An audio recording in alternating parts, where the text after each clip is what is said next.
오늘도 어제 이어가지고 수입 오파상에 대해서 말씀드리도록 할게요. 자, 우선 좀 어제 내용을 정리해 보면은요. 수입 오파상이란 수입 거래에 있어서 거래 알선을 해주고 커미션을 받는 것을 주 목적으로 하는 그러한 업종이다라고 말씀을 드렸어요. 그러니까 수입 오파상은 자기 자금으로 수입하는 것도 아니고 자기 책임하에 수입하는 것도 아니다. 단지 수입 거래를 알선해주고 커미션만 받을 뿐이다 라는 거죠. 그러면 그러한 수입 오파상의 주요한 업무는 뭐냐? 첫 번째는 뭐니 뭐니 해도 돈이 아니고요. 유망 품목을 개발하고 그 다음에 해외 공급업체를 찾는 게 먼저죠. 그죠?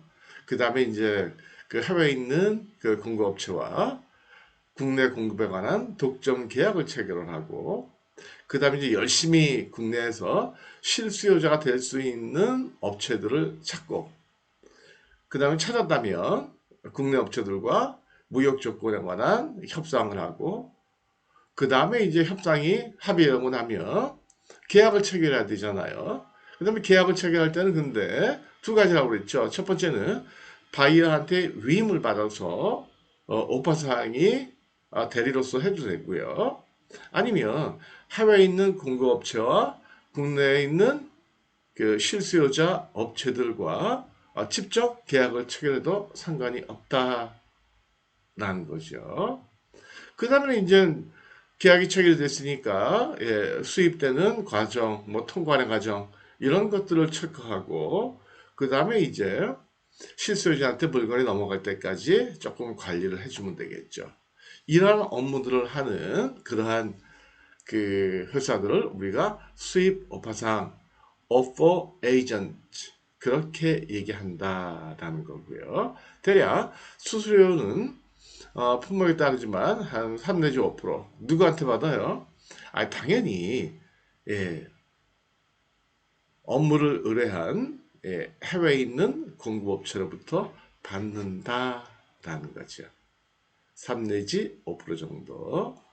자, 그러면 이러한 오퍼상의 장점은 뭘까요? 장점은 일단은 자금 문제예요. 자기 자금으로 제품을 수입하는 것이 아니기 때문에 수익과 관련한 자금 부담이 없다라는 거예요. 이해가 되시겠죠? 자금 부담이 없다? 거래 알선만 하는 거니까. 근데 두 번째는 대개의 경우는요.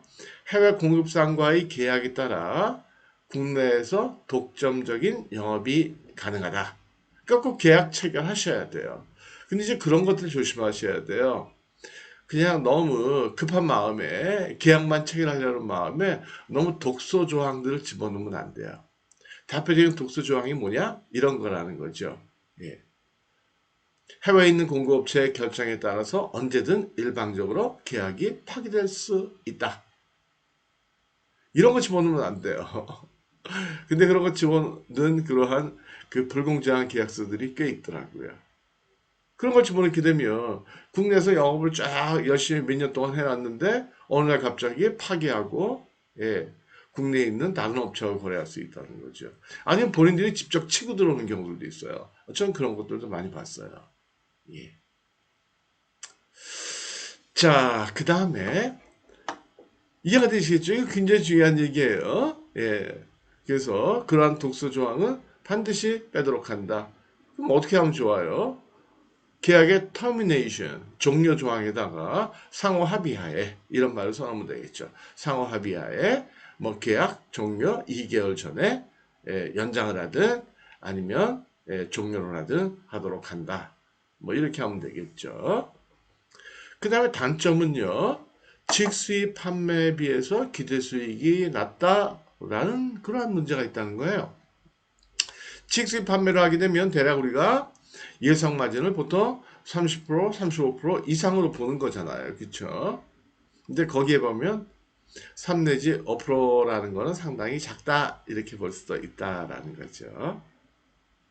그 다음에 계약 당시 계약 종료와 관련하여 공급자 측의 일방적인 해지가 가능하도록 되어 있는 경우가 많아 갑작스런 사업 중단 우려가 있다. 좀 전에 말씀드렸죠. 이게 얼마나 중요하면 제가 이걸 단점에다 써놨겠어요. 그쵸? 근데 우리 한국에서 활동하는 그 어바상들을 보면 이러한 조항들을 써놨다가 굉장히 힘들어하는 경우들이 꽤 많이 있더라라는 거예요. 예를 들면 뭐 아프리카 업체하고 그 광물에 관한 수입 오파권을 가졌어요. 근데 어느 날 갑자기 예, 직접 거래하거나 하는 그러한 일이 생기는 경우들도 있고요. 그다음에 화공약품 같은 거, 예, 이런 것들. 그래서 갑자기 해지해가지고 힘든 경우들이 많다. 그럼 그때 재판하면 어떻게 했느냐? 안 돼요. 못 이겨요. 왜요? 계약서에 그렇게 써 있는데 뭐 어떡하겠어요. 그렇죠. 아무리 상황 논리를 얘기하더라도 내가 이렇게 노력을 했고, 그 다음에 이게 도의적으로 말이 되냐? 이거는 사기에 가깝다. 그래서 법원의 판단을 받아보면 그건 100점 100패하도록 되어 있다라는 거예요. 이해가 되시겠죠? 예. 조심, 또 조심하셔야 되겠다. 그래서 실무 키포인트를 보시면 정리 한번 해볼게요. 사업 개시 전에 해외의 공급업자 반드시 독점 계약을 체결해야 되겠다. 그러니까 그 오파에 관한 독점 계약. 계약서 어떻게 쓰냐고요? 이게 인터넷에 보면 계약서 샘플도 굉장히 많아요. 그런 샘플들 보시고 좀 결정하시면 돼요. 아니면 잘 모르시겠으면, 잘 못 찾으시겠으면, 저한테 연락해 주세요. 제가 좀 도와드려 볼게요. 그래서 해외에 있는 서플라이어와 반드시 익스클루시브에 관한 계약을 체결해야 되겠다. 익스클루시브 혹은 소울 이렇게 얘기하죠. 독점이라는 얘기를. 예. 예? 익스클루시브는 단어를 아시죠? 소울이란 말이 이거예요. 영혼 그게 아니고요. 영혼. 약간 개념이 다르긴 해요. 예. soul agreement 아니 exclusive agreement 좀 내용이 다르긴 한데 그냥 비슷하게 보시면 되고요. 사실은 그런 건 있어요. exclusive라고 하면 그 수익자 외에는 예, 다른 사람이 본사를 포함해서 다른 사람이 직접 영업이 불가능해요. 예를 들어 가지고 미국에서 가죽을 독점 수입하기로 했다. 그래서 어, 그 오파 계약을 체결을 했다. 그랬을 때 exclusive라는 단어를 써놓으면은요, 예, 국내에 있는 우리나라 국내에 있는 다른 회사는 물론이고 미국의 그 본사조차도 우리나라 국내에서 영업을 못하게 돼 있어요. 근데 soul이라고 쓰면은요, 국내에 있는 다른 업체하고는 당연히 거래를 못하지만 예, 본사는 직접 들어와서 영업을 할 수도 있다라는 거예요. 그 차이가 좀 있다는 거예요. 이해하시겠죠? 예. 근데 이거는 뭐 항상 꼭 그렇지는 않고요. 이건 나중에 이 상황이 문제가 되면 예를 들면 너 익스클루시브인데 왜 본사가 들어와서 영업하느냐 해가지고 이게 이슈가 돼가지고 만약 재판으로 갔다 그랬을 때 반드시 이길 수 있느냐? 거기까지는 장담 못해요. 그러나 대개 그렇다라는 거예요. 나라마다 계약에 관한 법률의 내용이 다르고 하기 때문에 그렇다라는 거예요. 특히 계약 기간, 연간 수입량, 독점 지역 등에 관해 신중히 정해두어야 하겠다라는 거예요. 그러니까 독점 계약을 체결할 때 계약 기간 1년으로 할 것이냐, 2년으로 할 것이냐. 보통은 처음엔 1년, 그 다음에 이제 뭐 한 2년씩, 그 다음에 연간 수입량을 만족을 시키면, 충족을 하면 자동 갱신되는 걸로 이렇게 하는 것들이 굉장히 많다라는 거죠. 그 다음에 언제든 이 그 해외에 있는 공급업체와의 사업이 중단이 될 수 있다는 사실을 명심하고 지속적으로 다른 아이템 또는 다른 공급업체 또는 다른 국가 여기서부터 하는 수입하는 것도 지속적으로 노력을 해야 되겠다라는 거예요. 이해가 되시겠죠? 제가 아는 어느 기업체는요, 외국에서 유럽 쪽에서요 바닥 그 건물 바닥, 방수형, 그 도료 이런 것들을 이제 독점으로 그렇게 이제 수요 오퍼를 했었는데 예. 어느 날 그게 이제 막히게 되니까는 힘들어지더라고요. 그래서 저한테 오신 거예요. 에이, 찾아보니까 외국에 꽤 있더라고요. 동남아 쪽에도 있고. 그래서 제가 한번 문제를 해결해 드린 적이 있다라는 거죠. 그분이 잘못하신 게 뭐예요? 에이, 뭐 이제 시작됐으니까 굴러가겠지. 마치 기차 바퀴처럼 한번 굴렀으면 탄력받아가지고 계속 가겠지. 예, 우주선처럼, 로켓처럼, 미사일처럼 한 번 됐으면 계속 가겠지. 아니라는 거예요.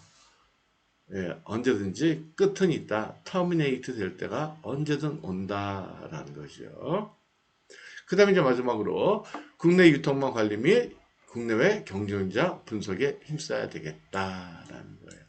자, 이렇게 해가지고 오퍼상의 그 개념, 오퍼상의 업무, 그 다음에 실무적인 주의사항 이런 것들은 이제 두 번에 걸쳐 가지고 말씀을 드렸는데요. 이 오퍼상이라는 것도 네, 자기 자금 들이지 않고 예, 수익을 낼 수 있는 무역업의 아주 좋은 모델이다. 라는 것을 기억하시고요. 이런 쪽에도 한번 신경 써보셔도 괜찮겠다. 예, 오퍼상이라는 거는 수입 거래 알선만 해주고 커미션을 받는 거고 따라서 자기 자금이 필요가 없고 사업 전개에 따른 리스크도 없다라는 거예요. 거의 없다.